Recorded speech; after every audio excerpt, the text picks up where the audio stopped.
दरिद्र कारणରୁ ମରୁଥିବା ଲୋକେ, पैसा ପାଇଁ काम କରୁଥିବା छोट पिला, केबे आतंकवादी तो केबे नक्सल मानक द्वारा शहीद होउथिबा देशर सैनिक, ता सहित देशर भ्रष्टाचार एवं दुर्नीति ए सब शुणिला परे एमिति लगे जेमिति आम देश केबे भी ऊपर को उठी परिबो नहीं।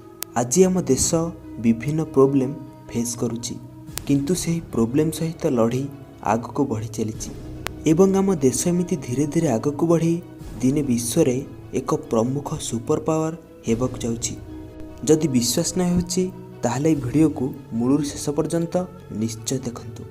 PwC एमिति एक ऑर्गेनाइजेशन जहाँ दुनियार विभिन्न देशर आर्थिक एवं सामाजिक स्थितिर विश्लेषण करिଥାଏ। यही संस्थार अनुमान अनुसार भारत 2050 पर्यंत विश्वर द्वितीय बृहत इकोनॉमी पलटिଯିବ। PwC विश्लेषण अनुसार भारतर GDP 2050 परे अमेरिका ठारू अधिक होइଯିବ एवं चाइना परे 2 नंबर रे रहिବ। वर्तमान प्रति घंटा पाखापाखि 1800 लोक गाँव सहर को जाउछंती एवं आगकू यही संख्या आहुरी बढ़ीଯିବ। विश्वर बड़ बड़ इकोनॉमिस्ट मानक भविष्यवाणी अनुसार आगामी 30 वर्ष रे भारत रूराल नुहे बरं अर्बन इंडिया पलटिଯିବ, जेउथिरे बड़ बड़ सहरर पाखरे थिबा गाँ गुड़ी को मध्य सहर रे सामिल कर दिया, जेमिति वर्तमान मुंबई एवं दिल्ली रे होची। 2050 पर्यंत देश रे चाष जमी गुड़िक आधुनिक प्रणाली रे चाष करा जाउथिबो। सहर रे आपण उच्चा उच्चा बिल्डिंग निश्चय देखिथिबे। केते महलार उच्च ही बिल्डिंग को स्काई क्रैपर कहा जाए। भविष्य रे ही स्काई स्क्रैपर स्टाइल रे भारत रे खेती करा जिवो। यहा को वर्टिकल फार्मिंग बोली कहा जाए। यही उन्नत वर्टिकल फार्म गुड़िक हाईटेक फार्मिंग रो उपयोग करा जाई चाष करा जिवो। वर्टिकल फार्मिंग माध्यम रे उपकूल परिस्थिति रे मध्य भल फसल निया जाई परिबो। 2050 पर्यंत देशर सहर गुड़िक व्यवस्थित होइजिवो।